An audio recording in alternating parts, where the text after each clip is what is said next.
Buenas noches, bienvenidos a esta mesa de hoy, que la verdad es que nos lo han puesto muy difícil, ¿no? Lo de la mesa de antes, yo se lo dije a Moncho, nos reventaste la mesa, a ver quién mejora eso, ¿no? Pero bueno, vamos por lo menos a intentar estar a la altura, ¿no? Antes de nada yo me llamo Alexis Ravelo, tengo 18 años y no lo aparento, ¿no? Ya lo saben. Antes de nada debo hacerles una confesión, y es que me siento muy sobrepasado por la talla de los autores y las autoras que están hoy aquí sobre este escenario. Me refiero a su talla como autores, claro, de talla así yo creo que soy el que más gasta, ¿no? De hecho, sinceramente yo preferiría estar ahí abajo que estar aquí arriba, ¿no? Y en realidad es una maldición, ¿no? Es un castigo que estoy pagando, porque por lo visto el año pasado en el festival me porté muy mal, y entonces el jefe Melini, ¿no? Donde hay capitán no manda marinero, me castigó diciendo, no, este año vas a estar tú ahí presentando y responsabilizándote, ¿no? Y aquí estoy, o sea, y esto valga como captatio de benevolencia y para disculparme por los muchos errores que pienso cometer hoy. Una cosa, queremos que sea un debate entre nosotros, pero queremos que sea también un debate con ustedes. Y como tenemos poco tiempo, lo que se nos ha ocurrido es tirar de tecnología punta, ¿vale? Hay una cosa que se llama papel, los tienen por ahí, ¿verdad?, repartidos, y hay unos bolis, y están Iriome y Guasimara, que van a estar por aquí durante la charla. Cualquier pregunta, cualquier cosa que ustedes quieran trasladar durante la charla la pueden apuntar en un papelito, nos la pasan por aquí, por favor, buena letra, que no traje la gafas de leer, ¿vale?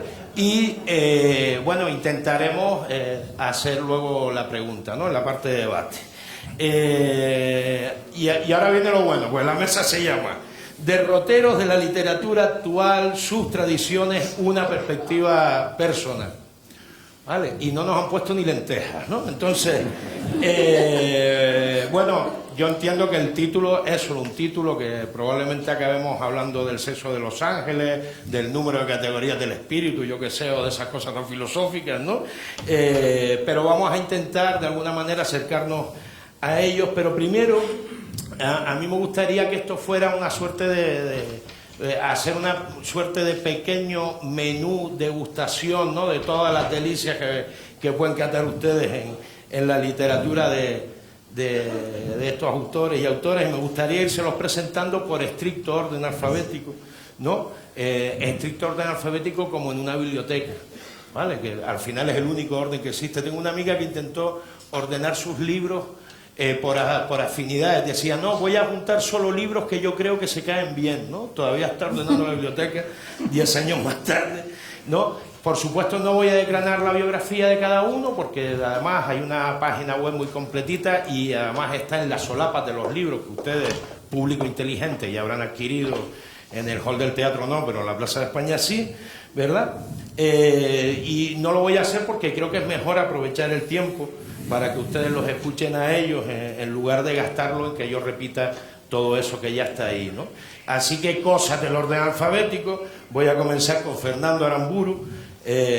Fernando, ustedes saben que se ha hecho tremendamente popular por Patria, ¿no?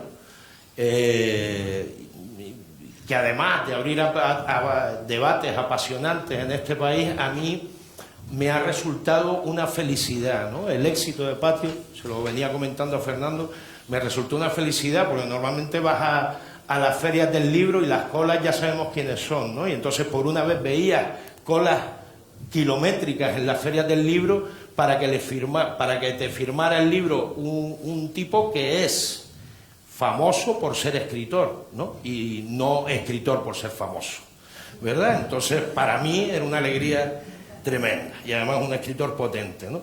Y bueno, supongo que de Patria igual te han preguntado ya por ahí alguna vez, ¿no? Un poco, sí. Vale, entonces para que el menú sea más completito, me gustaría, ya esto es una faena, porque en la primera pregunta decíamos que íbamos a ser breves, pero a mí me gustaría que presentaras un poco, que hablaras un poco de ese ciclo narrativo. Lo llaman trilogía, me parece un ciclo, ¿no?, que es Los ojos vacíos, Bami sin sombra y La gran Maribián, que suceden en ese territorio que es Antíbula, ¿no?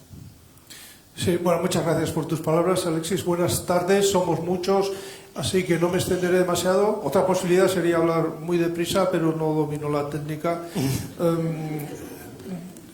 Para responder a esta pregunta es inevitable decir que resido en el extranjero.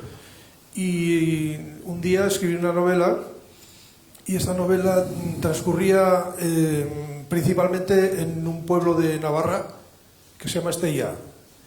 Y entonces me encontraba continuamente con problemas, lo diré como los capitanes de los aviones, de tipo técnico, problemas técnicos.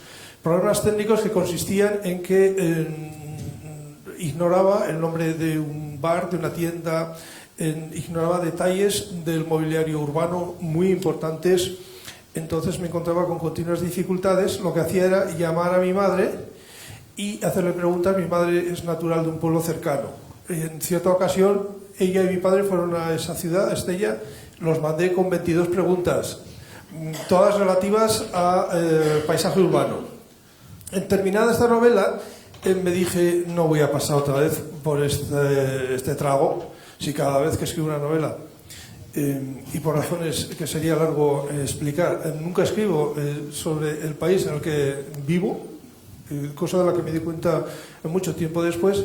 Decidí de inventar el espacio narrativo, inventarme un país, su tradición, su gastronomía, sus costumbres, sus nombres, lo que en principio me dio la ilusión de que yo podía ser libre, totalmente libre. Es decir, yo tenía todos los elementos narrativos, localización, tiempo, historia, etcétera, y el lector ninguno.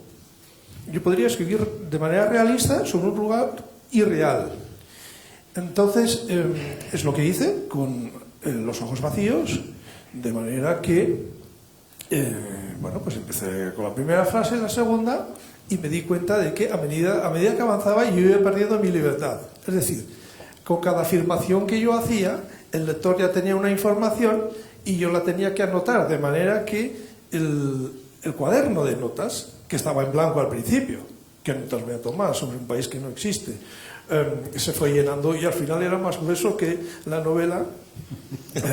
Recuerdo, por ejemplo, que usé el croquis de la ciudad de Bilbao, vuelta del revés, y sobre las calles yo iba poniendo las calles que me inventaba. Algunas calles tienen nombres sacados de nombres reales a los que yo alteraba las sílabas.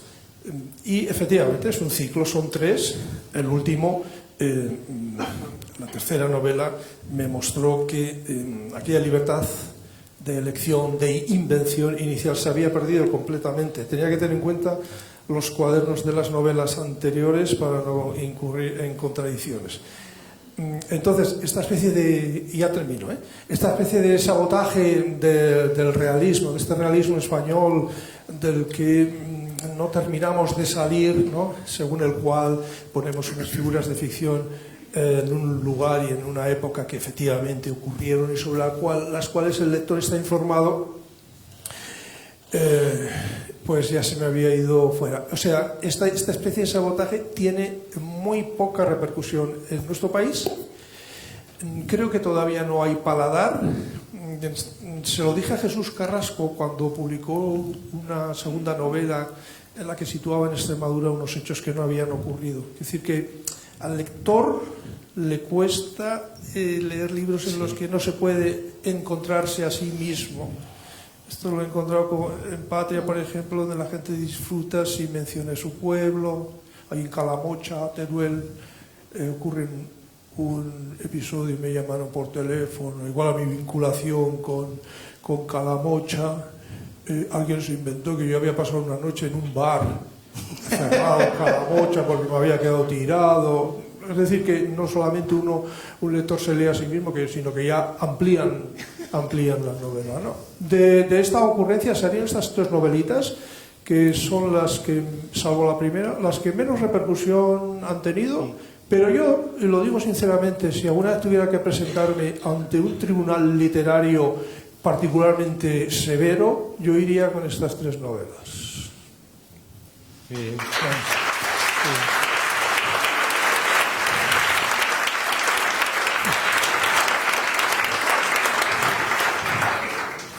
Bueno, ya les dije que era un mosaico de países, de narrativas, de orientaciones muy distintas. La siguiente es Rosa Beltrán, ¿no? Rosa Beltrán, que es mexicana. Yo tengo de aquí por ejemplo, El cuerpo expuesto o Amores que matan, ¿no? Un libro de cuentos excelentes, ¿no? Y es autora de un ensayo por el cual yo siento mucha curiosidad, y a ver cuando lo tenemos cerca aquí, ¿no? Que es Verdades virtuales, ¿no? Que contiene 2 ensayos: América sin americanismos y Mantis, sentido y verdad de la cultura literaria posmoderna. O sea que, habiendo escrito ese ensayo, yo igual podría haber dado la charla a ellos, la del título, ¿no? Pero bueno, al margen de todo eso, a mí me gustaría preguntarle pues, por el cuerpo expuesto, ¿no? El cuerpo expuesto hace una muy interesante propuesta novelística, en mi opinión, que es algo sórdida, ¿no? Pero muy apetecible, ¿no? Porque conecta a Darwin con un coleccionista de cadáveres, ¿no? Y uno sospecha de entrada que ahí hay una reflexión muy seria sobre la muerte, ¿no? Pero también sobre la evolución de la humanidad, ¿no? Sobre el a dónde vamos, ¿no? Me da la impresión, ¿no? Bueno, me doy cuenta, solo después de haber escrito, que he escrito casi siempre sobre lo mismo, es decir, sobre coleccionistas. Los personajes masculinos son importantes en mis novelas, pero solo para que las mujeres actúen a voluntad detrás de ellos. En 1988 tuve la oportunidad de ir a estudiar con una beca a Estados Unidos, con mi esposo, mi hija, y me di cuenta desde que llegué que siempre me hacían la misma pregunta: ¿de dónde eres? Where are you from? Basta que cruces la frontera de México para que te conviertas en eso, en una respuesta que va a ser retórica, porque si tú dices soy de México, soy mexicana, lo único que vas a conseguir es despertar una serie de prejuicios del otro lado, que a su vez van a disparar una serie de justificaciones. Sí, pero no soy narco, sí, pero no formo parte del gobierno, etcétera, ¿no? Entonces, esa pregunta, que es una pregunta inútil, en un sentido político a lo mejor, y hasta sociológico, era una provocación interesante desde el punto de vista literario. Y de verdad, ¿de dónde soy? ¿De dónde somos? Y escribí mi primera novela, que se llama La corte de los ilusos, para narrar cómo se formó el imperio de Agustín de Iturbide, que duró 11 meses, cómo funcionó, pero solo a partir del punto de vista de las mujeres. Tal vez ustedes sepan que Agustín de Iturbide fue el consumador de nuestra independencia y que no se nos ocurrió mejor idea en México, cuando nos independizamos de España, que fundar un imperio a imagen y semejanza de aquel de que nos estábamos independizando, con emperador y traje de armiño y nobleza y todo. Algunos todavía se dicen descendientes de ese imperio. Y después de escribir esa novela, escribí otras que, sin darme cuenta, tienen que ver muchísimo con esa primera, que me estaba yo preguntando a través de los mitos, ya sea de la historia o de la literatura, de los personajes literarios famosos, realmente quiénes somos o de dónde somos, pero nosotras, las mujeres, es decir, cómo hemos sido escritas a través de la historia cuando la pluma la tienen los hombres. El cuerpo expuesto, me da risa cuando dices, aquí traigo el cuerpo expuesto, o ahí viene Rosa con el cuerpo expuesto, Dios nos libre, qué bueno que no. Muy bien. Aquí traigo comillas, el cuerpo. Si no, es que no se oyeron las cursivas. No se oyeron. Perdona, es que no me pagan lo suficiente. Tiene que ver con otra vez con la misma pregunta, pero vista a partir de otro personaje. ¿De dónde somos? A partir de Darwin. Darwin es un personaje que siempre me ha fascinado. Sin duda, haber leído a Darwin por primera vez fue lo que me hizo pues dejar de creer en Dios, inevitablemente, como cualquiera que lea a Darwin, saber que el milagro, el verdadero milagro, es estar aquí y ahora, ustedes, nosotros, que no hay nada antes, que probablemente no haya nada después, pero esto es el milagro.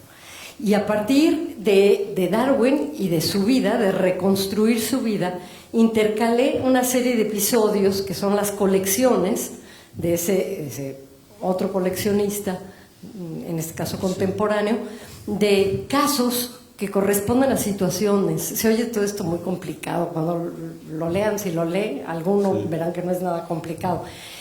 Coleccioné matrimonios. ¿Cómo somos ahora?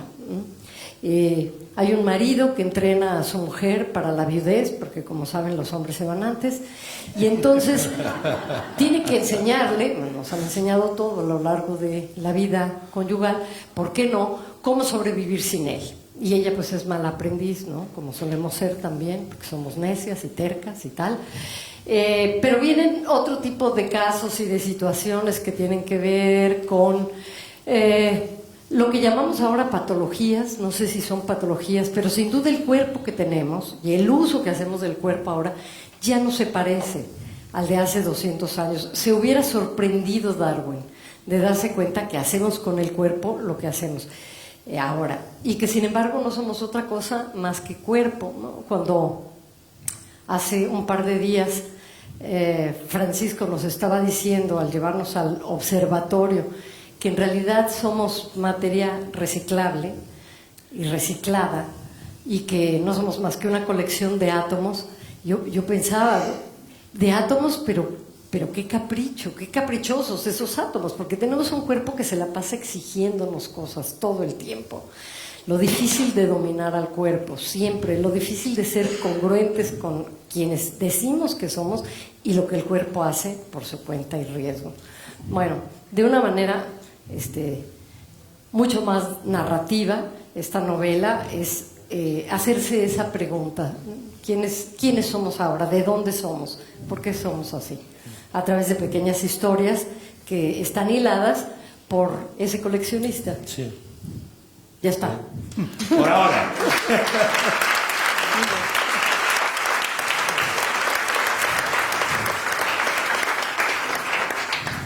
Aquí el señor es Rodrigo Blanco Calderón, Venezuela, ¿no? Pero pasando por París, recalando en Málaga, ¿no? Ahora lo tenemos ahí en Málaga. Y él ya era un reputado cuentista, ¿no? En el buen sentido, escribía cuentos.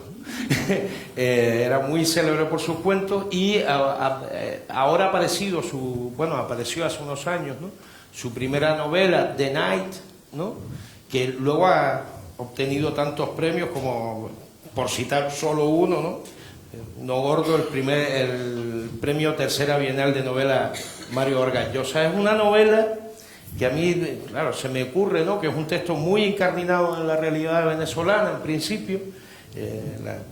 Arranca con esos apagones, ¿no?, del año 2010, pero también luego resulta un texto muy metanarrativo, ¿no?, con muchos juegos de espejos, muchos juegos de lenguaje y muchos juegos de espejos, ¿no?, una obsesión por la obra de Darío Lancini, ¿no?, en el libro, como unas cuantas más obsesiones que hay entre los personajes, porque son personajes tremendamente neuróticos en un momento dado, ¿no? Y a mí me ha dado la impresión de que tú ibas de voy a reflejar toda la neurosis de nuestro tiempo, ¿no? Me dio la impresión, no sé cómo lo ves tú, ¿no? Buenas noches. Yo había publicado hasta el momento 3 libros de cuentos, y entre el 2010 y el 2013 escribí mi primera novela, The Night, que fue publicada en el año 2016, y que, como tú dijiste, tiene como marco de partida lo que fue la crisis energética, la declaración de la crisis energética en Venezuela, cuando comienza los apagones, que para mí fueron como un umbral donde el país entró metafórica y literalmente en una zona de sombra terrible, ¿no? Y es cierto, la novela es una especie de top 10 de los crímenes más horrorosos que han ocurrido en Venezuela en los últimos años, o por el momento de la escritura de la novela, concentrados en el tiempo ficcional de apenas un año, ¿no? Y la novela fue, literalmente, como tú lo dices, un imán que fue atrayendo una cantidad de historias que se comunicaban unas con otras de forma un poco arborescente, y es también un gran imán de la gran locura que yo creo que ha tomado a mi país en los últimos años, y es un intento de combatir esa locura con una locura mayor, o en todo caso con una locura de una energía que para mí me parece más poderosa, que es la propia de la literatura, pero que está conectado también con circunstancias biográficas mías, que no aparecen directamente allí, pero que tienen que ver con lo que es para mí el origen de la literatura y del relato.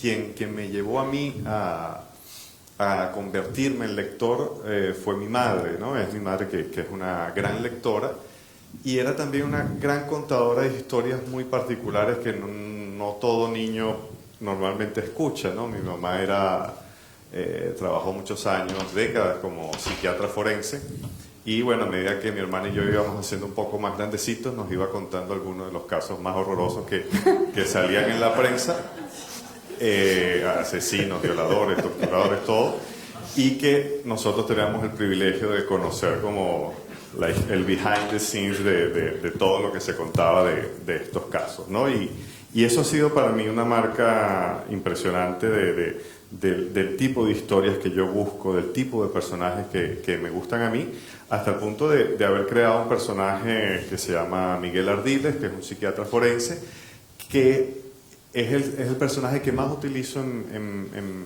mis novelas y relatos, pero el que menos conozco porque para mí es como ese punto de cruce de todas las historias que es, creo que hoy día, un psiquiatra. Entonces, el doctor Díaz Grey, ¿no?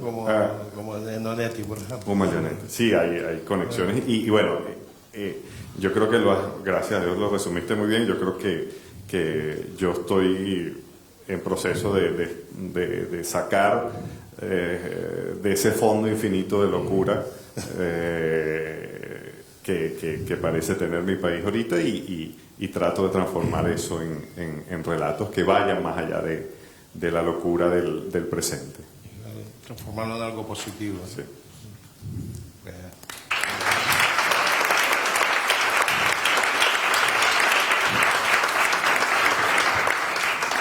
Bueno, yo les decía antes que estaba muy sobrepasado por la mesa. Uno de los motivos de que esté sobrepasado es ese señor tan apuesto que hay ahí, ¿no?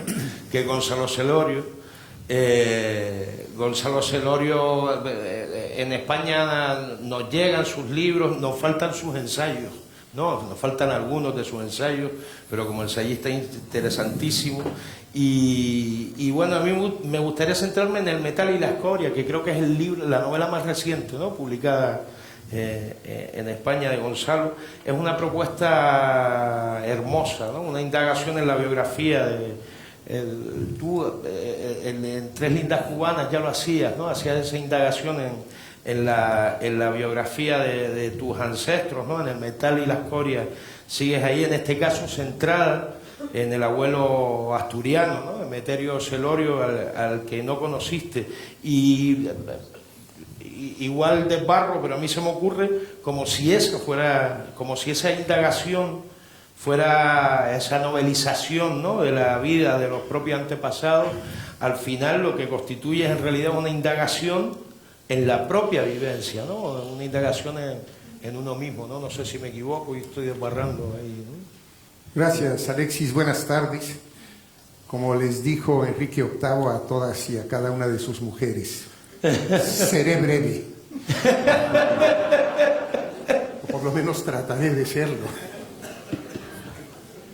Sí, efectivamente yo escribí o publiqué en el año 2006 una novela que se llama Tres lindas cubanas, en donde relato la vida de mi familia materna, mi madre, que nació en Canarias pero vivió su niñez y su primera juventud en Cuba, y que salió de la isla mucho tiempo antes de la revolución, pero se quedaron en La Habana sus dos hermanas, de ahí el nombre Las Tres lindas cubanas, que es el nombre de un viejo danzón, por cierto, y que adoptaron frente a la realidad política que les tocó vivir dos posiciones diametralmente encontradas y opuestas. Una abrazó la causa de la Revolución Cubana con mucha vehemencia y otra acabó en un asilo de ancianos en Miami. Y yo, con estas dos personalidades, quería de alguna forma darle voz a mis propios debates interiores, porque como soy de una generación que confió en la Revolución Cubana en el año del 59 con mucho entusiasmo, pues cada vez que alguien criticaba a Cuba yo salía en su defensa, y cada vez que alguien la defendía yo adoptaba una posición crítica, es decir, que me estaba volviendo esquizofrénico, y tuve que navegar a lo largo de muchas páginas para poder dirimir este problema. Ahora, cuando alguien me pregunta sobre Cuba, doy una recomendación bibliográfica, porque lo que hace un escritor, yo creo, es cumplir un exorcismo y finalmente sacar de su pecho el conflicto que motivó su escritura y depositarlo en el pecho del lector. Por eso los lectores somos unos verdaderos masoquistas que estamos comprando conflictos ajenos un poco para sentirnos parte de la propia humanidad. Y después escribí, ciertamente, como tú lo dices, Alexis, una novela que se llama El metal y la escoria, porque ya que tenía a la familia materna, pues como buen padre de familia quise tener la parejita, y entonces quise escribir una novela sobre mi familia paterna, que era una familia de la que yo no sabía nada, porque no era una familia edificante, era una familia corroída por los vicios, por las miserias, por la dilapidación de las fortunas, que partía efectivamente de un asturiano que llegó a hacer las Américas, a México, en donde amasó una considerable fortuna con el negocio de la producción, la importación, la venta, la distribución de bebidas alcohólicas, que generó a una camada de hijos alcohólicos, salvo mi padre, que pudo estudiar diplomacia y que por eso fue destacado en Cuba. Esa historia de la familia estaba absolutamente vetada, y entonces yo quise indagar y contar esta historia, porque finalmente creo que el conocer la historia de los ancestros es de alguna manera conocerse a sí mismo, y estoy absolutamente convencido de que la literatura no nada más es un mecanismo de expresión, un mecanismo de creación, sino que es un mecanismo cognoscitivo, es una disposición indagatoria para conocer de una manera más profunda la realidad y hacer calas cada vez más hondas en esa realidad que nos sirve de punto de partida y que cuando pasa por el tamiz de la literatura adquiere una mayor significación.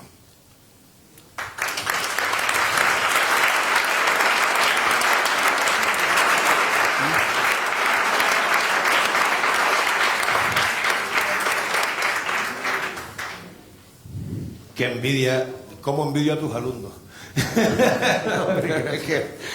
qué capacidad. Bueno, otro señor ha puesto Marcelo Luján, ¿no? Claro, que tocó la última.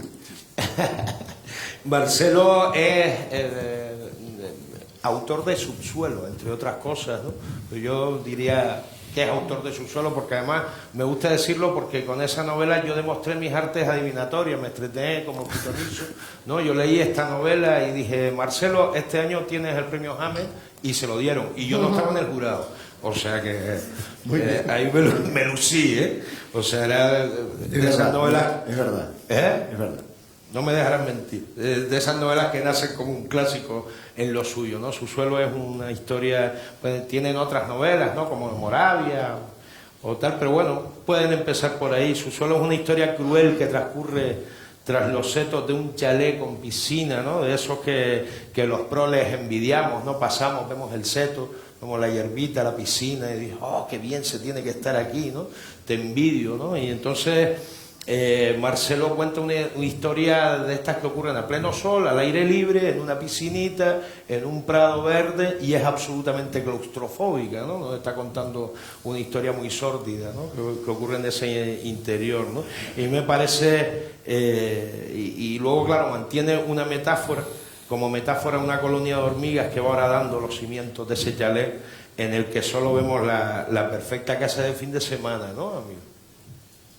Sí, no sé si tengo que agregar algo más. Bueno, ahora ya pasamos. Bueno, buenas tardes, un placer estar aquí. Gracias, Alexis. La predicción es verdadera. Lo que no dijiste fue la apuesta que hicimos, ¿no? Y lo que te tuve que pagar. Eso lo dejamos para nuestra... No, eso lo dejamos... Eso es más cuerpos puestos, ¿no? Sí, bueno, sí, Subsuelo básicamente es lo que dijo Alexis. Yo sinceramente quería escribir sobre la adolescencia en la actualidad y hasta qué punto nosotros como padres tenemos conocimiento de qué hacen, qué están haciendo nuestros hijos a través o incorporando esta determinante que son las nuevas tecnologías, ¿no? La familia como unidad también me parece, es algo que me gusta muchísimo trabajar, que está en casi toda mi narrativa, y con esos dos elementos pues decidí utilizar una familia más o menos tipo y más o menos burguesa, porque me parecía que la variable económica que la variable económica es importante y determina y modifica muchas de nuestras acciones, ¿no? Esta familia no tiene problemas económicos, están pasando un verano en su casa en un valle concretamente, todo está estupendamente bien y en ese contexto también me pareció importante quitarlas de su interacción urbana, crear una suerte de profilaxis en esa parcela, aislados, donde no tienen, como digo, interacción. Y ante esas condiciones casi perfectas, pues inocularles una gota de veneno a través de un hecho extraordinario que nos puede pasar, incluso siendo burgueses y estando de vacaciones. Y una vez aplicado ese hecho extraordinario, una situación trágica, pues ver cómo reaccionan, ¿no? Cómo reacciona cada uno y cómo se ejecuta la variable del mal a través de la presión, ¿no? El mal es un elemento que a mí me interesa muchísimo en la narrativa. Estamos aquí con el género negro, con historias, con el Hamlet y tal. A mí la investigación policial clásica, que me gusta y he leído, no me interesa. Me interesa por qué hacemos daño, ¿no? ¿Por qué traicionamos? ¿Por qué mentimos? ¿Por qué dejamos de querer? Bueno, a veces también ocurre la muerte, pero la muerte me gusta más tomarlo como un hecho secundario, ¿no? El mal, la oscuridad que nos circunda, me parece que es algo que está bueno que trabajemos los autores contemporáneos y que lo ubiquemos dentro de nuestras historias. Subsuelo es eso, es una historia con claves de tragedia griega, que me parece que también es la base de todo, y que hay mucha oscuridad en la tragedia griega y que esa es la negrura que hoy en día vende tanto y nos pone tanto, ¿no? Si tomamos Edipo Rey, es una historia escalofriante, ¿no? Donde ocurren un montón de situaciones de oscuridad. No sé si hay alguna cuestión más sobre Subsuelo. No, en principio, si quieren, luego vamos a seguir dando leña, o sea que sin problema, ¿no? Vale, perfecto. Luego vamos a lo general.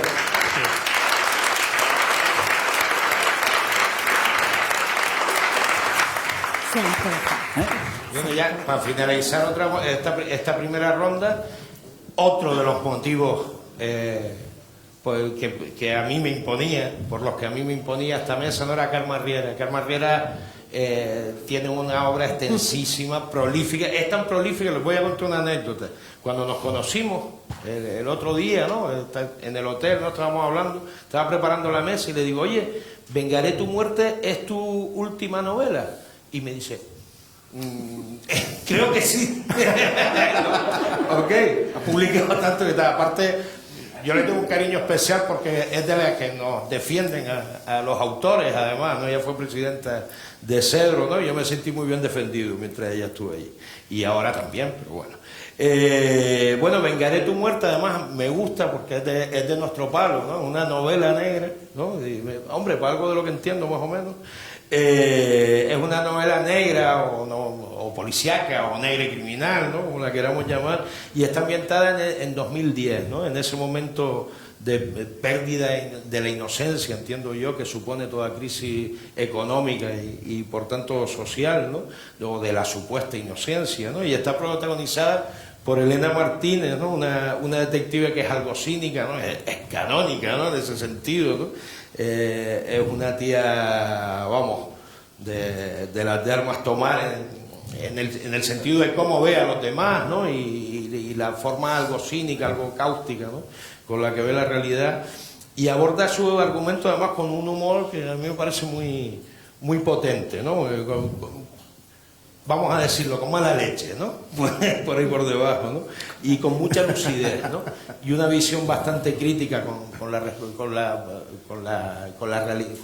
a la realidad histórica y social de esos momentos que vivíamos entonces o que seguimos viviendo ahora, no lo sé. Luego lanzo la pregunta si quieren, ¿no? Yo soy de los que piensan que hay libros que los escribimos para curarnos, y yo me pregunto qué hay en esta novela de juego y cuánto hay de cabreo, ¿no?, ante esa realidad que estábamos viviendo, ¿no?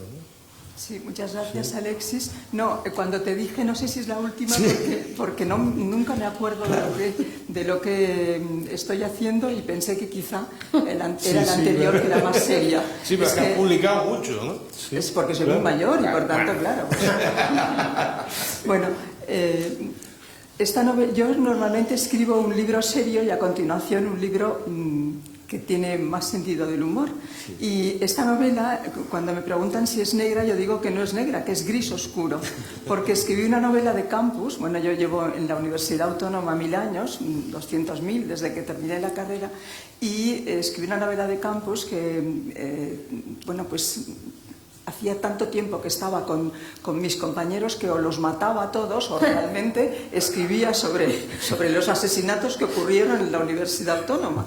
Y entonces, cuando terminé, me pareció que era tan difícil escribir una novela negra, tan complicado, porque además tiene un público que se las sabe todas, que dije, no volveré a escribir nunca más una novela negra. Por tanto, como, bueno, pues incumplí, digo que es gris, ¿no? Para poder, bueno, pues que no me digan que mentí. Yo quería tratar un tema que es realmente terrible, que es el tema de la pederastia, que es francamente espantoso, pero en vez de tratarlo de una manera, tratarlo en serio, pero dándole a todo el contexto un cierto sentido del humor. Y por eso creé a esta detective y a una serie de personajes. Uno de ellos es la persona que va a buscar a la detective porque su marido ha desaparecido. Entonces, muchas veces para hacer eso me pasa, bueno, pues Gonzalo decía que escribía sobre su familia, pues yo pongo a una tía mía muy querida en función de ese personaje. Y mi tía muy querida era una persona estupenda que se encontraba muy mal, y yo iba a su casa y le decía, tenemos que llamar al médico. Y me decía, de ninguna manera, yo tal como estoy no lo puedo recibir.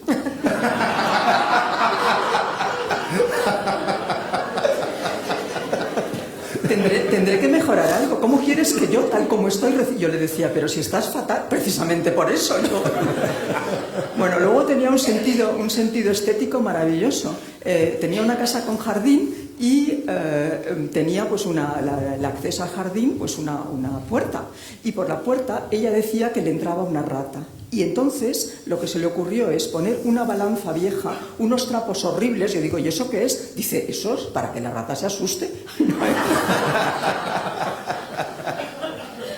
O sea, ese personaje, que además también estábamos veraneando todos juntos con ella, y me dice que vaya a su casa y que mire si tiene las luces cerradas y todo.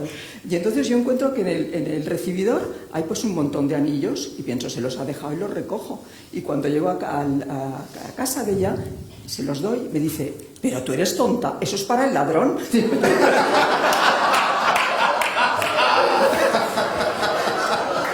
Yo, ¿cómo para el ladrón? Dice, sí, mujer, por Dios, si ve esto se conforma. Bueno, pues como yo tenía ese personaje que además era absolutamente entrañable, pero cuando yo escribí mi primer libro, una amiga suya le dijo en la calle, me han dicho que tu sobrina ha escrito un libro. Me dijo, y ella dijo, creo que no. Y cuando me vi a mí, me dijo, ¿has escrito un libro? Yo dije, sí, y te lo regalo. Dice, lo he tenido que negar. Bueno, todas estas anécdotas tienen solo interés en relación a que yo construí un personaje, el personaje de la señora gorda, ella estaba también muy gorda, en función de lo que hubiera hecho ella si hubiera estado en esa situación, ¿no? Y eso muchas veces lo hago primero porque yo me divierto, y después porque además es una manera como de prolongarle a mi tía la vida poniéndola en escena, aunque a lo mejor, bueno, pues seguramente a ella hubiera parecido fatal. Lo hubiera negado todo. Pero yo creo que, fíjense que novelas de humor Es curioso porque en cierta época hubo, sobre todo en España, yo conozco y adoro la literatura hispanoamericana y soy gran admiradora de los colegas que están aquí y abajo, a los que leo con muchísimo gusto, y no sé si en sus países la novela de humor está de moda. En España siempre es considerada algo de tono muy menor. Pero a mí, como yo sí que creo que tengo sentido del humor y vamos, a través de mi familia, no les contaré más cosas, pero podría estar contando más, ese sentido del humor pues a mí lo del humor me viene muy bien, insisto, para hablar de cosas tan horribles y tan serias como podía ser el asunto de la pederastia, que es algo que bueno, por una serie de razones horrorosas, no fue en mi familia, pero fue en una familia muy cercana en la que pues hubo un asunto de este tipo, de unas fotos horrorosas que pasaron a internet de una pequeña. Entonces, como ese tema es terrible, creía que se podía hacer una denuncia, pero a través de unos personajes que fueran realmente chocantes, y es en principio lo que dice con Vengaré tu muerte. Qué bien, qué bien.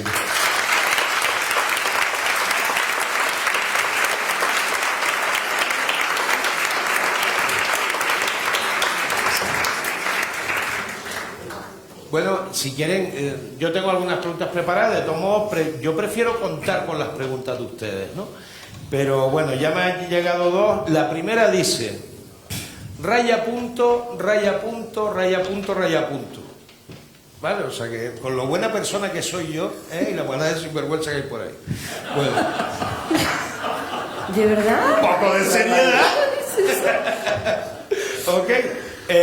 Bueno, y la segunda sí es potente. Para volver al título de la mesa, ¿cómo defender juntos actualidad y tradición?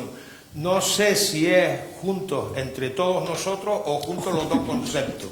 Y bueno, esa ambigüedad a mí también me parece rica, ¿no?, en la pregunta, ¿no? O sea que, ¿quién empieza?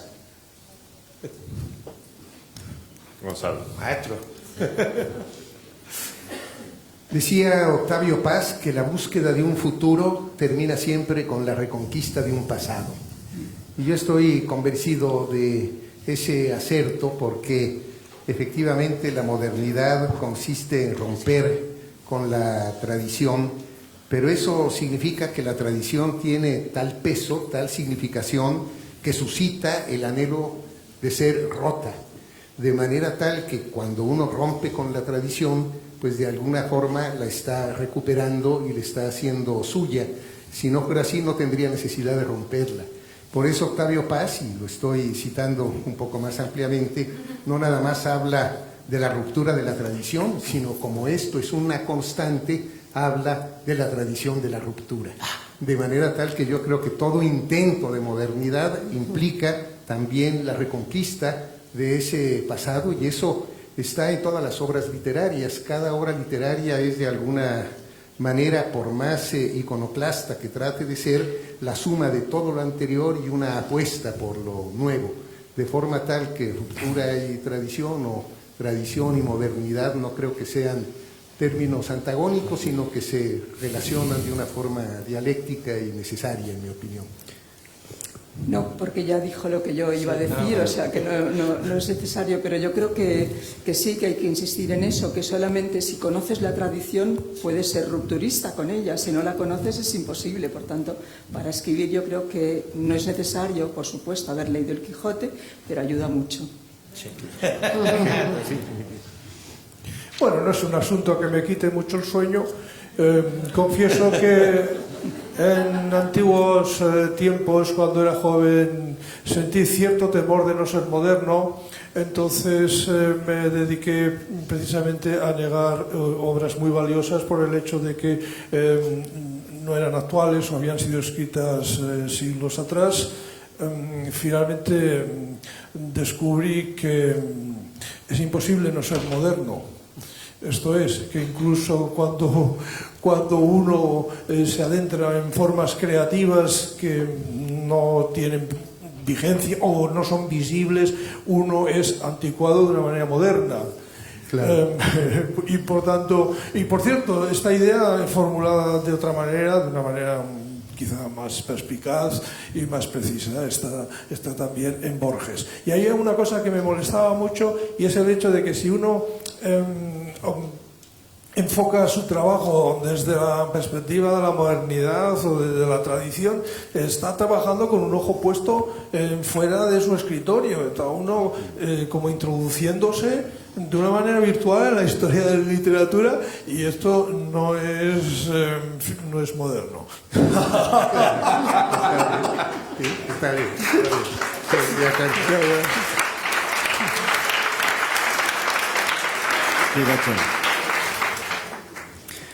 ¿Querían Nada, dos cositas breves, poco que acompañando lo que han dicho los compañeros. Lo primero, para transgredir las reglas, por supuesto, hay que conocerlas. Y yo creo que en la literatura moderna tenemos que tomar riesgos narrativos. Tenemos casi la obligación, los autores modernos, de tomar riesgos narrativos, ¿no? Y a partir de ahí que aparezca y que surja la transgresión. Estamos de acuerdo, ¿no? Más o menos. Qué pena, yo creo que se peleen. Pero bueno. No, tengo una pregunta. Yo entiendo que esta es para Carmen. ¿Cómo se ha tomado el público el libro Vengaré tu muerte? ¿Cómo se ha tomado el público? Bueno, si alguno lo ha leído... ¿Qué opine? ¿Qué opine? Entonces hay público. Pues, claro, si alguno de ustedes, cosa que considero que no es así, ha leído el libro, pues quizá puede decir algo, pero yo no sé cómo se lo ha tomado el público, porque la verdad es que creo que lo han leído muy poco. Desgraciadamente. Oye, Allí, allá, no, señor, que tiene la pregunta. Bueno, antes de No, seguir... pero allá hay alguien que quiere decir... Ah, no, Una está pregunta entregando. solo. Perdón. Si no tenemos micro abajo, de todos modos. Antes de seguir con las preguntas de ustedes, que ya me las van entregando, yo voy a colar una mía, ¿vale? Yo como me traje el papelito ya escrito, y es una pregunta muy típica, pero que yo creo que tiene sentido cuando vemos el derrotero actual de la literatura, ¿no? Por tomar aquella idea de que el medio es el mensaje, ¿no? Bueno, cosas que pensó Walter Benjamin, ¿no? Que nos decía que el tipo de obra de arte con la que trabajábamos estaba mediatizada por la tecnología, ¿no? Que utilizábamos para crearlo, ¿no? ¿Qué creen ustedes que ha cambiado realmente? ¿Qué ha cambiado realmente? Si ha cambiado algo, ¿no? En la forma en que publicamos y difundimos la literatura, y sobre todo yo me pregunto si a ustedes, a cada uno, les influye a la hora de escribir, ¿no? Saber que una obra va a ser difundida en un soporte o en otro, ¿no? Si les condiciona a la hora de trabajar. Yo quiero citar un caso muy famoso en México, hasta hace pocos años muy famoso, ahora a través de una serie se ha rescatado, de lo que hicieron los medios para difundir una noticia importante. Y después explico qué relación tiene esto con nuestra manera de escribir. Hubo un crimen, bueno, en México esto no es noticia, claro, pero fue llamado magnicidio porque mataron al candidato a la presidencia de la República en aquel entonces, Colosio, y mataron a otro personaje muy importante y cercano en la política. Y para discernir quién había cometido el crimen, todo esto que les estoy diciendo está en los periódicos, es noticia. Contrataron a una vidente que se llamaba La Paca. Y esta vidente, explorando en su bola de cristal, dijo que había encontrado un cráneo en el granero del hermano del expresidente Carlos Salinas de Gortari. Y todos los que estábamos leyendo los periódicos no dábamos crédito ni de que hubieran contratado a el fiscal especial Chapa Besanilla, a una vidente, para descubrir el caso, ni que esto se publicara en los periódicos, pero estábamos obviamente muy interesados en saber quién había cometido el magnicidio. Para seguir explicándolos, ahora la televisión tomó lugar, y entonces en un programa de noticias, un noticiero en la noche de Sergio Vique, se llamó a La Paca, a la vidente. Y la vidente, cuando le preguntaron cómo había llegado a esa conclusión del asesino, simplemente nos hizo una maldición en cámara, ¿no? Hizo así, y el que dirigía el noticiero al día siguiente, dijo, bueno, no sabemos si esta es realmente una maldición y nos va a afectar a todo el auditorio, pero por si las moscas, entonces había traído a unos que hacían una limpia. Todo esto en un programa de televisión. Las noticias seguían reportando esto, que los medios mismos transmitían. No les voy a contar toda la historia, simplemente que hubo una telenovela que se llamaba Nada Personal, donde, me imagino, los productores dijeron, lo que no se puede decir a través del sistema de noticias se podrá decir a través de una telenovela, porque, en fin, nadie va a creer que esa es la verdad. Nada personal. Y empezaron a tratar el caso hasta que llegaron al momento del crimen. Después ya se hicieron bolas, se peleó la televisora con la actriz, ella ya no quiso entrarle al toro, lo que ustedes gusten y manden. Pero nosotros, los que estábamos del otro lado, nos preguntamos, ¿qué vamos a hacer ahora? ¿Cómo se narra la realidad? ¿Cómo vamos a contar esto? ¿Dónde han intervenido? Me faltó contar un pequeño detalle. Antes de los teléfonos celulares, la gente tenía un sistema de telefonía móvil, los Vipers, que se encendían a las 5 de la tarde y te daban una noticia, ¿no? A las 5. Bueno, en este caso decía, urgente, después de lo que había dicho la Paca. El cráneo no es de Muñoz Rocha, o sea, el asesinado, sino del consuegro de la vidente, de la Paca. Pero todo esto fue a través de lo noticioso. Es decir, lo que ahora pensamos de las fake news es plastilina 1, porque en realidad más o menos tenemos una idea de lo que son los bots y tenemos una idea de cómo se construyen estas noticias, aunque eso ya no importe, porque los candidatos a la presidencia llegan a la presidencia utilizando estas noticias falsas, porque la posverdad es la que está imperando, así que la tenemos durísima. No sé cuáles son los derroteros, pero lo que sí sé es que para competir con esto, los escritores, la ficción, tenemos que inventar recursos nuevos para llegar a la verdad. Muy bien, muy bien. Muy bien, absolutamente.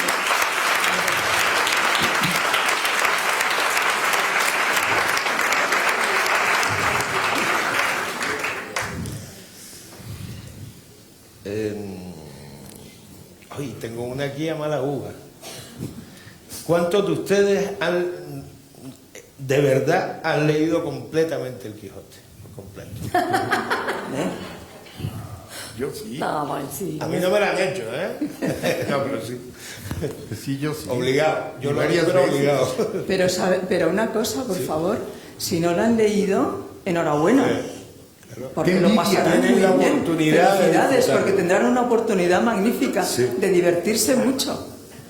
Sí, señor. Pues, bueno, Claro. te lo cuento luego. Muy bien. Totalmente de acuerdo. Bueno, aquí hay dos para Aramburu. Bueno, una es, tienes un mensajito, ¿vale? Gracias por viajes con Clara por Alemania, ¿no?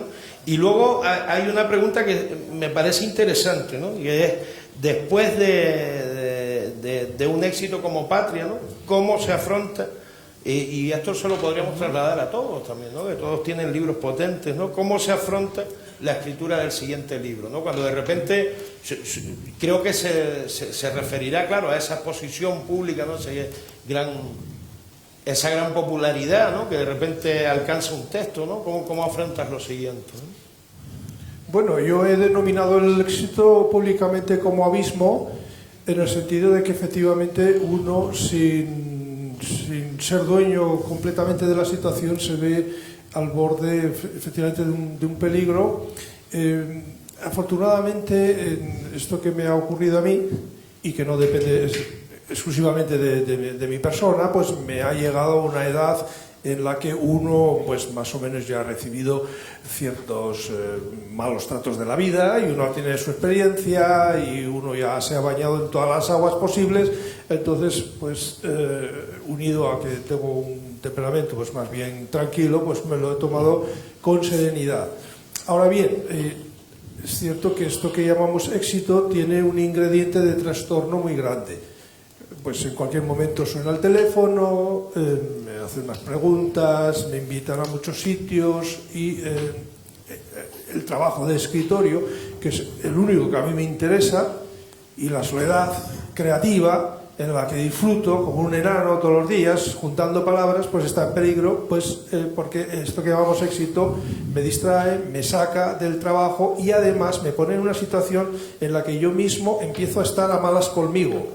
en el sentido de que me noto en numerosas ocasiones cometiendo simplicidades, simplificando mi pequeño discurso, etcétera, ¿no? Por otro lado, claro, me da tranquilidad económica, cosa de la que no he disfrutado toda la vida. Tampoco voy a lloriquear aquí, ¿no? Ni mucho menos.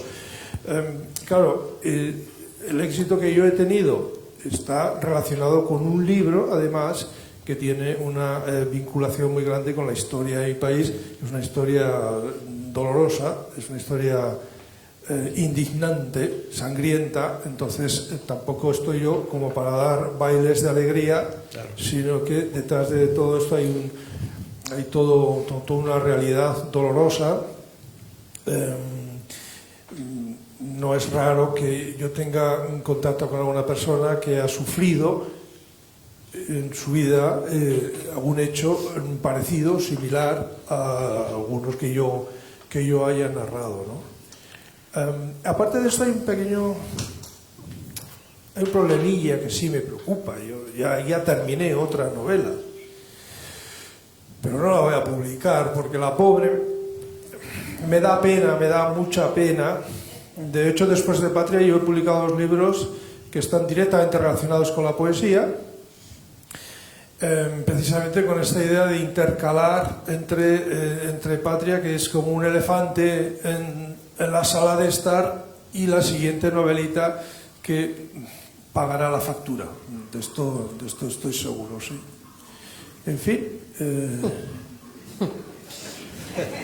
yo he vivido durante muchos años como Carme, pues publicando libros que, bueno, como el último que ella dijo, que se leían muy poquitos, y desde el punto de vista literario no me importaba nada, porque ya la circunstancia de que el libro existiese ya me completaba, ya me hacía feliz, vamos a decir, e inmediatamente pasaba a otro. Ahora confieso que en el escritorio no hay tranquilidad, hay un terremoto continuo, no consigo dedicarme con la debida intensidad al nuevo proyecto, y finalmente he decidido empezar a decir que no a viajes, no a festivales, no, porque es que no se puede.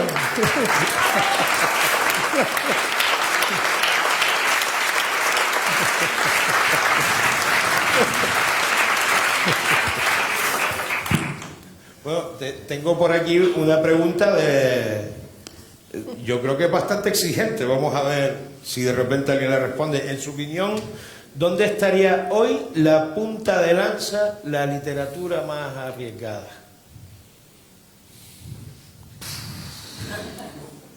Es una trampa eso.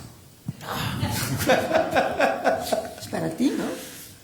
Yo no tengo no tengo respuesta. Es que yo vivo solo, vivo lejos.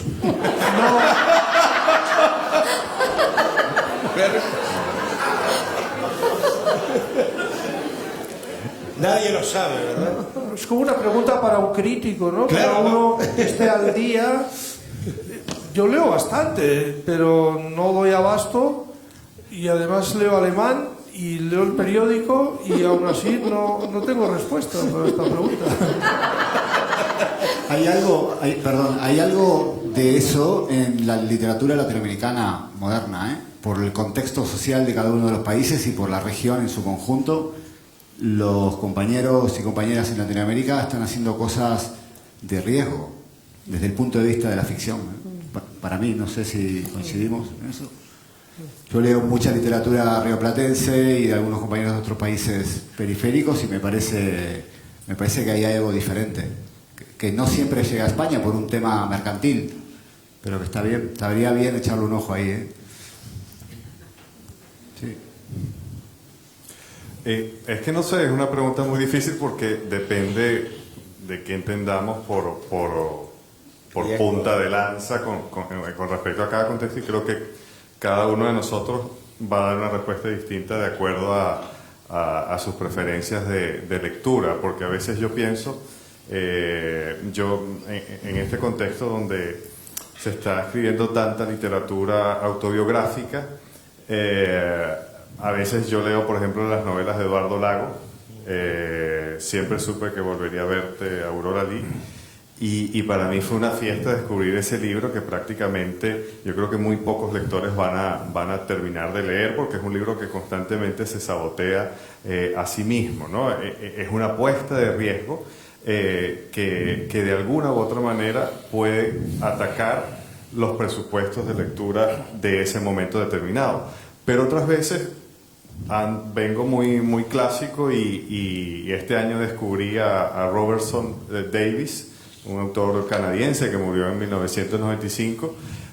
Mi esposa y yo estuvimos una semana absorbidos leyendo la trilogía de Deptford, que son 1200 páginas, y era como leer a Dickens, ¿no? en el siglo XX, y yo dije, esto es una punta de lanza porque es un hombre que se sienta, o un narrador que se sienta a contarte una historia sin ningún tipo de floritura ni complicación, y a la vez te coloca al borde de algo, ¿no? Entonces son experiencias muy subjetivas, y que, bueno, si uno quiere como llegar a un consenso, como dice Fernando, quizás hay que acudir a los críticos y a los académicos que te pueden ordenar en un mapa lo que se puede considerar como rompedor de la forma con respecto a un contexto de lectura determinado, pero te digo, no me bato a fuego por nada de lo que digo en este punto, ¿no? Sí, ahora sí tengo respuesta. No es broma, pero sí que creo que hay un fenómeno que afecta tanto al ámbito del habla hispana como de otros idiomas, y que creo que es determinante y característico de nuestra época, y es la incorporación numerosa de la mujer a la creación literaria. A mí esto sí que me parece un fenómeno muy característico de nuestra época y que es francamente afortunado. Ay, qué bueno que lo dijiste, porque yo estaba esperando que lo dijera un hombre. Yo creo que donde hay más riesgo y variedad en este momento, aunque parece que voy a hacer una diatriba, no, ya lo dijo Fernando Aramburu, y después de Patria le tenemos que creer.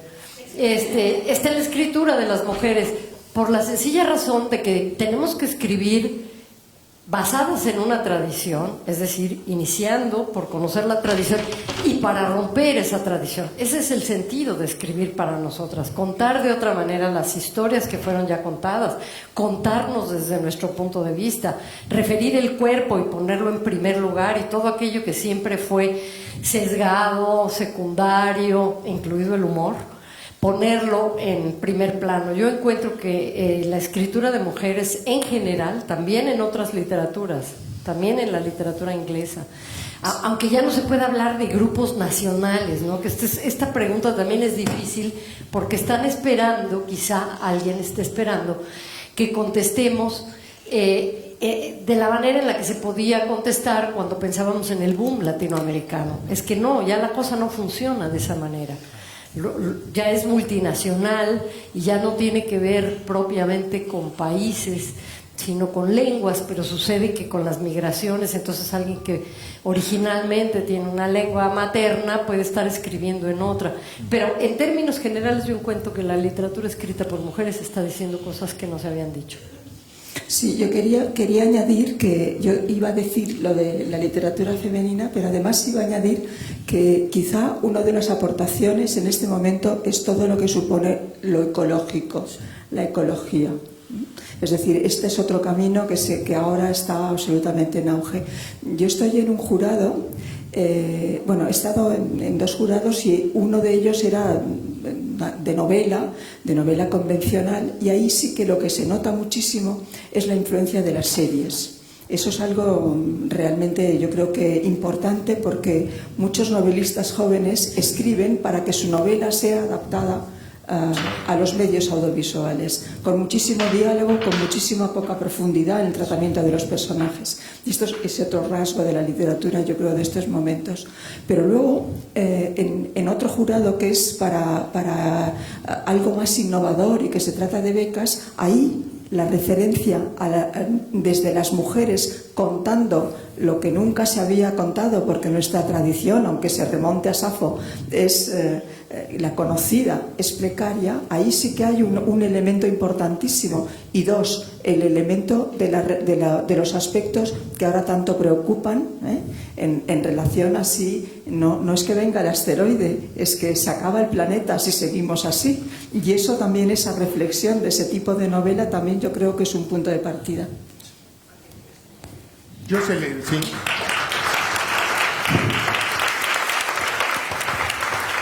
Ya se acabó el tiempo, ¿no? Ya se acabó el tiempo, ¿no? Sí, casi. No, yo celebro mucho lo que dice Fernando y las aportaciones que han dado tanto Rosa como Carmen, pero me gustaría añadir que esa presencia de la literatura escrita por mujeres sí es efectivamente muy importante, pero yo la verdad me rehúso a hablar de literatura femenina porque nunca hablamos de literatura masculina, y yo creo que es de alguna forma indistinto que una literatura esté escrita por hombres o por mujeres, porque yo creo que tienen igual validez, y creo que esa es la gran conquista, que finalmente haya la misma validez en la literatura escrita por mujeres o escrita por hombres, aunque efectivamente hay algunas vetas que no se habían escrito previamente. Pero es muy difícil hablar de cuál es la punta de lanza de la literatura por una razón muy sencilla, porque eso sería tanto como pensar que hay una sola literatura en lengua española, y son tantas las variantes literarias, es tan diversa, tan rica nuestra literatura, que, bueno, está esta literatura escrita por mujeres con aportaciones muy significativas, al mismo tiempo que hay una literatura autobiográfica que no existía con tanta frecuencia en tiempos anteriores, hay una literatura política, hay una recuperación de la novela histórica, hay una literatura social que habla, por ejemplo, de las migraciones que son tan importantes en la actualidad. Entonces, lo que sí creo es que este sentido experimental que tuvo el boom ya no existe de la misma manera que en el boom, porque esos experimentos ya funcionaron y ya más bien se aplican a la literatura contemporánea sin la necesidad de seguir experimentando. Yo creo que ese sí es un factor. Y otro factor que me parece muy importante es, como lo decía Rosa Beltrán, que ya se han superado, en mi opinión, los nacionalismos. Durante un siglo y medio América Latina estuvo debatiéndose, por lo menos en el caso muy particular de México, en los problemas de la identidad nacional. Yo creo que hasta el boom, hasta Carlos Fuentes, el problema era qué significa ser mexicano desde el momento de la independencia hasta la época del boom en los años 60. Y yo creo que ahora los escritores mexicanos, por ejemplo, y creo que lo mismo ocurre con los peruanos o los argentinos, ya no necesitan ningún pasaporte identitario para poder tener una literatura que tenga resonancia en el contexto de la literatura universal.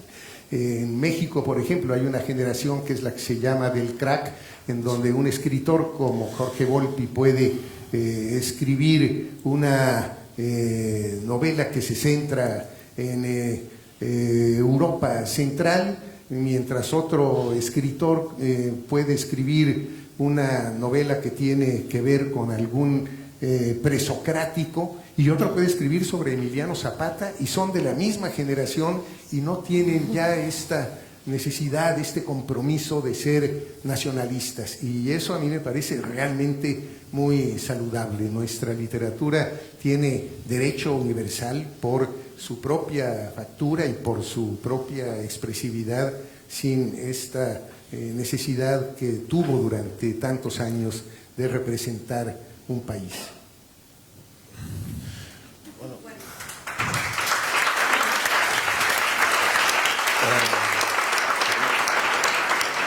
¿Quería aportar algo?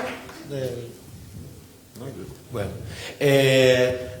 se nos quedan preguntas en el tintero, por supuesto, porque además se nos ha echado tiempo encima, parece. Había una pregunta aquí que yo si quiere la completamos un poquito, y además es muy cortita, ¿no? Preguntaban aquí qué libro favorito de cada uno, ¿no?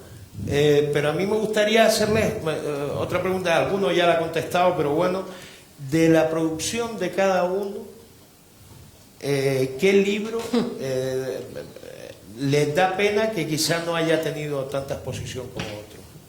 ¿Sabes con cuál de los de ustedes no es necesariamente el favorito, sino el que les hubiera gustado que fuese más leído? Lo digo porque así ustedes, ya que tienen los papelitos, pueden tomar nota y es el que pueden buscar. Un Y acto leérselo luego. misericordioso. Es una buena pregunta. Ya tiramos desde aquí para allá, ¿no? Eso último que acabas de... No tengo la menor idea. O sea, yo tengo 3 libros, quizás mis cuentos.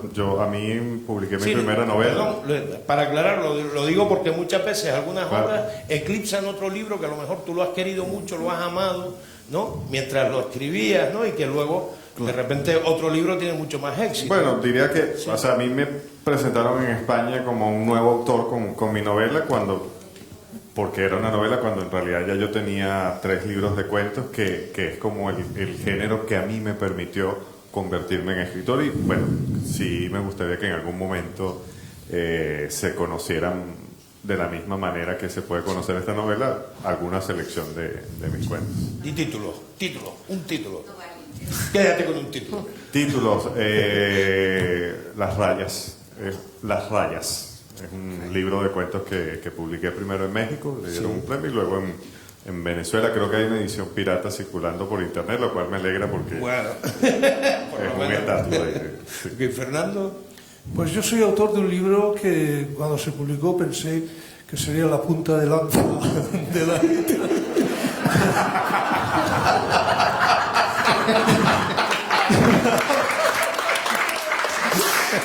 Por lo menos la punta de lanza de la literatura de mi barrio. Pero ni eso, y pasó inadvertido, y siempre lo he considerado una injusticia mundial. Y quizá por eso le tengo mucho cariño, y es un libro que se titula Bambi sin sombra. Bambi sin sombra. Y además, cuando algún Sí, que crítico tuvo la deferencia, la piedad de mencionarlo, no solo uno, más de uno escribió Bambi sin Bambi, sombra, sí. con lo cual ya me lo asesinaron. Muy bien, Gonzalo.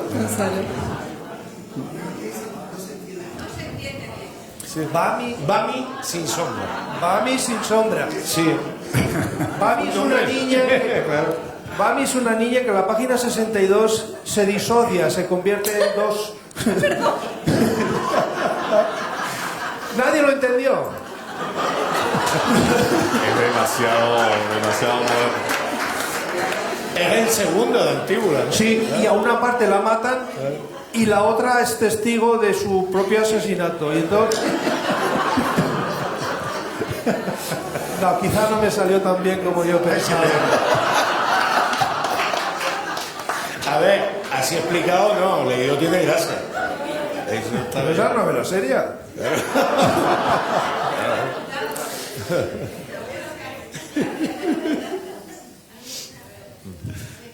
Gonzalo. La verdad, a mí me gustan algunos libros de ensayo, pero el ensayo no se lee.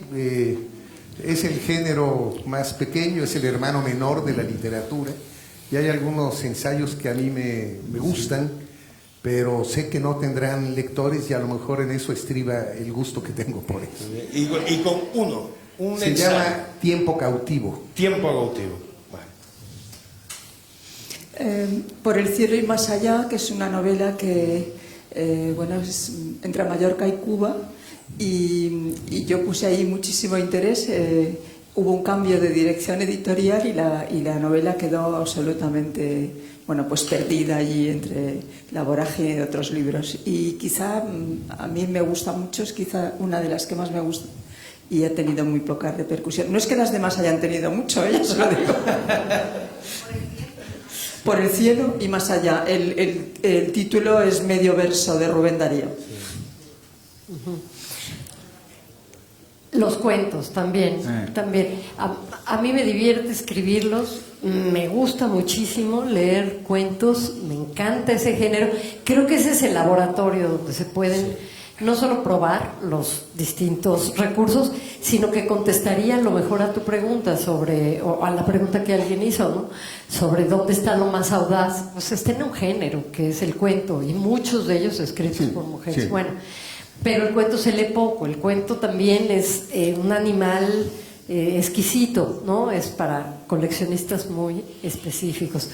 Entonces, bueno, pues mi libro de cuentos que va creciendo y donde voy metiendo cuentos nuevos, que se llama Amores que Matan. Hablábamos, Alexis, del género del cuento, ¿no? Sí. Ahí vamos a abordar. Estoy muy que de acuerdo con Rodrigo, pero claro, ahora la compañera se nos fue yendo esto para otros lados. que Culpa de es un ellos. género en el que estamos educados también los latinoamericanos, ¿no? Es un género esencial, el género para mí más complejo de la narrativa, el más bonito y el más brillante cuando funciona. Y también me gustaría rescatar, igual que Rodrigo, que a lo mejor creo que somos de la misma quinta, o a lo mejor tú eres un poco más joven, estos primeros libros de cuentos que nos hicieron escritores, que nos sacaron de la alcantarilla narrativa y nos expusieron, ¿no?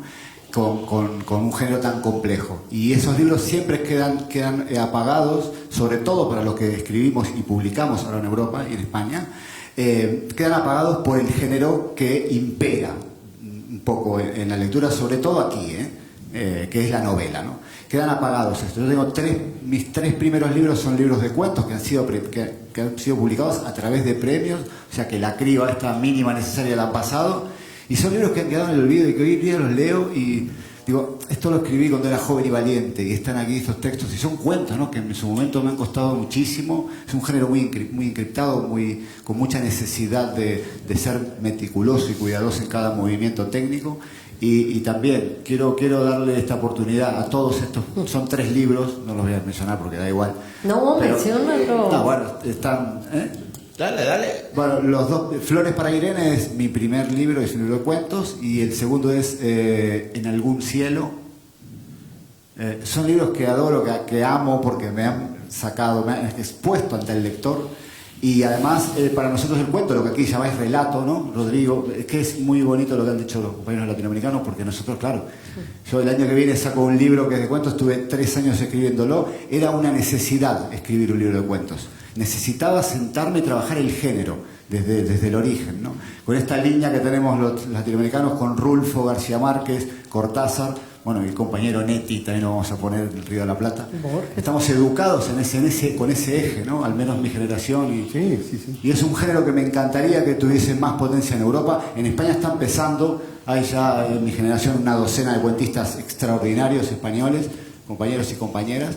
Pero en Europa es un género que no termina de encajar. Los editores franceses no saben qué, no lo quieren.